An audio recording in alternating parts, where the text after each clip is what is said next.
Bismillahirrahmanirrahim. Assalamualaikum warahmatullahi wabarakatuh. Alhamdulillahirabbil alamin. Wassalatu wassalamu ala asyrafil anbiya'i wal mursalin wa ala alihi wa sahbihi ajma'in. Asyhadu an la ilaha illallah wa asyhadu anna Muhammadar Rasulullah sallallahu alaihi wasallam la nabiyya ba'dah amma ba'du. Pemirsa rahimakumullah, kembali kita memanjatkan puji dan syukur kehadirat Allah Subhanahu wa taala yang masih memberikan rahmat, taufik dan hidayahnya kepada kita bersama. Terutama dengan kita kembali diberi kesempatan memasuki bulan Ramadan dan sudah melewati beberapa hari di bulan Ramadan ini. Maka di dalam kesempatan kuliah Ramadan kita pada kesempatan ini, saya akan menyampaikan tentang kewajiban kita kepada Al-Quran.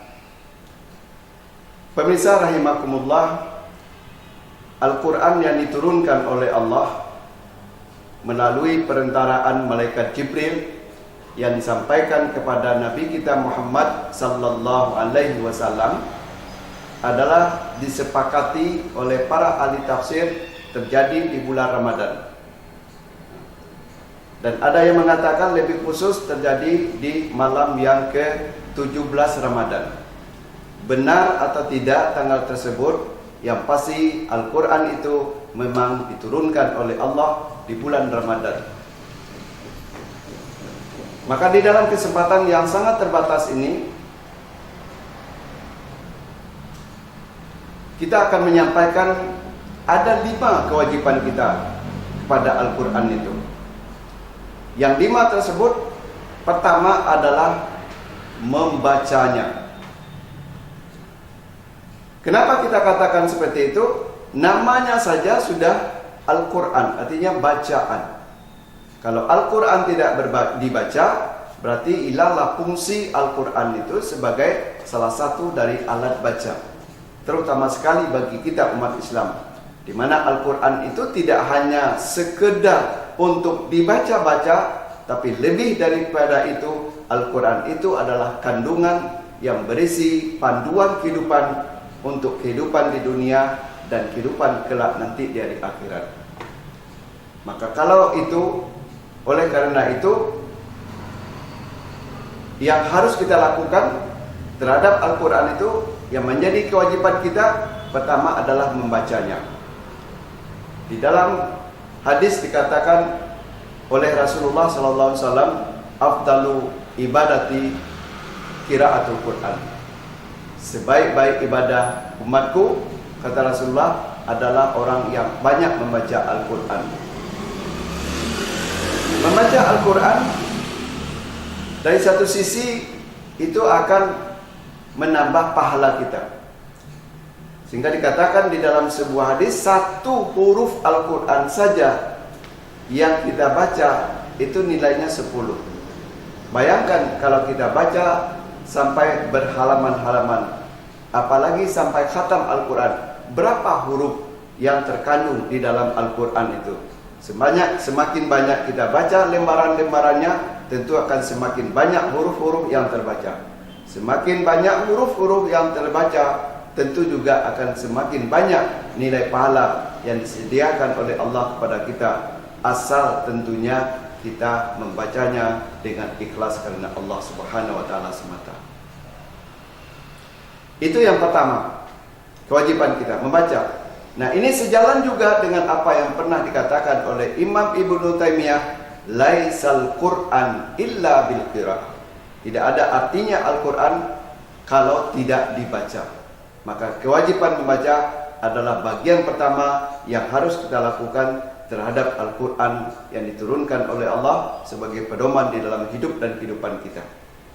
Yang kedua, setelah kita membaca Al-Quran adalah memahami kandungan-kandungan yang ada di dalam Al-Quran itu. Sekali lagi kita katakan Al-Quran itu tidak hanya berupa bacaan saja, tapi juga mengandung pelajaran, pengajaran, mengandung tuntunan kehidupan untuk keselamatan hidup di dunia dan untuk kebahagiaan kelak nanti dari akhirat. Nah, oleh karena itu, kewajiban kita sebagai Muslim yang tidak berlidah Arab, tentu bagaimana langkah kedua ini juga kita lakukan. Apakah dengan cara mempelajari terjemahannya, atau setidak-tidaknya setiap kali kita membaca Al-Quran, kita ikuti juga dengan terjemahannya, agar apa yang kita baca dari Al-Quran itu juga kita dapati pemahamannya. Mana yang dilarang dari yang kita baca, yang harus kita tinggalkan, mana yang diperintahkan dari ayat-ayat yang kita baca, yang harus kita lakukan di dalam hidup dan kehidupan kita. Maka tidak heran kalau di dalam hadis Rasulullah mengatakan, apa kata Rasulullah? Taraktu fikum amrain ma in tamassaktum bima lan tadillu abada. Kitab Allah wa sunnati. Aku telah tinggalkan, kata Rasulullah, 2 pusaka untuk kamu. Selama kamu berpegang teguh dengan kedua pusaka itu, maka sekali-kali kamu tidak akan sesat di dalam hidup dan kehidupan ini. Itulah dia Al-Quran dan sunnahku, kata Rasulullah SAW.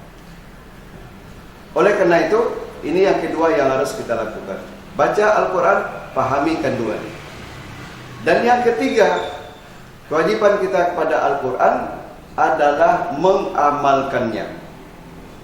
Kewajiban kita adalah mengamalkannya. Kata Imam Ibnu Taimiyah, laisat tadabbur illa bil amal. Tidak ada artinya Al-Quran itu dipelajari, dipahami, kalau tidak untuk diamalkan. Ini yang ketiga. Ini sejalan dengan banyak ayat dan banyak hadis Rasulullah SAW. Di antaranya ada seperti dikatakan dalam surah Al-Asr, wal asri innal insana lafi khusr illa alladziina amanu wa 'amilus shalihat wa tawassaw bil haqq wa tawassaw bis sabr. Demi masa, kata Allah, sesungguhnya manusia itu pada hakikatnya semuanya merugi, kecuali yang tidak merugi itu kalau dia mengamalkan 4 perkara. Apa yang 4 perkara itu? Pertama adalah beriman, yang kedua beramal saleh. Nah, ini yang kita masukkan, dan yang dilengkapi dengan wa tawassaw bil haqq, saling berwasiat dengan kebenaran dan saling berwasiat dengan kesabaran. Apa kata Imam Ibnu Taimiyah dalam hal ini? Laisat tadabbur illa bil amal. Tidak ada artinya memahami Al-Quran tapi tidak mengamalkan dari apa yang dipahami dari Al-Quran itu sendiri. Nah, kemudian yang keempat, yang kewajiban kita kepada Al-Quran adalah menyampaikannya atau mengajarkannya. Kalau di dalam hadis dikatakan oleh Rasulullah, khairukum man ta'allama al-Quran wa 'allama. Sebaik-baik kamu adalah orang yang mempelajari Al-Quran dan mengajarkan Al-Quran itu sendiri. Kepada siapa? Ya, kepada kaum muslimin yang lain. Apakah kaum muslimin itu anak kita, suami kita, istri kita, saudara kita, tetangga kita, masyarakat kita, bahkan kaum muslimin di mana saja berada. Ini kewajiban kita. Nah, itulah termasuk kepada hadis yang pernah kita sampaikan dalam kesempatan sebelumnya, menjadi bagian dari amal yang akan kekal dan abadi meskipun kita tidak lagi ada di atas dunia ini, tapi kita sudah berada nanti dari akhirat. Tapi amal ibadah tetap bertambah dengan adanya 3 perkara yang kita lakukan semasa kita hidup. 3 perkara itu, pertama adalah sedekah jariah, yang kedua adalah ilmu yang bermanfaat yang kita ajarkan, dan yang ketiga adalah anak saleh yang mendoakan. Ini yang keempat. Dan yang kelima adalah memiliki Al-Quran itu sendiri. Jadi yang kelima adalah memiliki Al-Quran. Kalau seorang muslim tidak memiliki Al-Quran, ya tentu dia tidak akan mungkin membacanya. Ya. Kalaupun dia mungkin dia sudah hafal semuanya, alhamdulillah kalau memang sudah hafal, sehingga dia memang tidak perlu lagi untuk memegang Al-Quran atau memiliki Al-Quran. Tapi bagaimanapun, Kalau kita ibaratkan kepada yang lain, kita meragukan keahlian seseorang manakala di rumahnya kita tidak menemukan buku-buku yang terkait dengan keahliannya itu.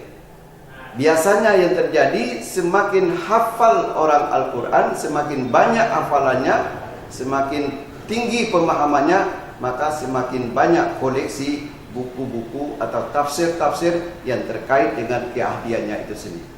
Inilah yang dapat kita sampaikan. Mudah-mudahan 5 kewajiban kita terhadap Al-Quran itu sudah kita miliki bersama. Kalau belum, inilah tahapan-tahapan yang harus kita lalui. Mudah-mudahan dari tahapan yang pertama memiliki sampai tahapan yang terakhir mengajarkan akan dapat kita penuhi di dalam hidup dan kehidupan selagi kita masih hidup di atas dunia ini. Mudah-mudahan bermanfaat. Wabillahi taufiq wal hidayah. Assalamualaikum warahmatullahi wabarakatuh. Banyak lembaga, tapi di antara lembaga yang saya percaya, Lembaga Amil Zakat Nasional Dewan Dakwah. Ini salah satu jihad kita di zaman modern. Terima kasih. Wassalamualaikum warahmatullahi wabarakatuh.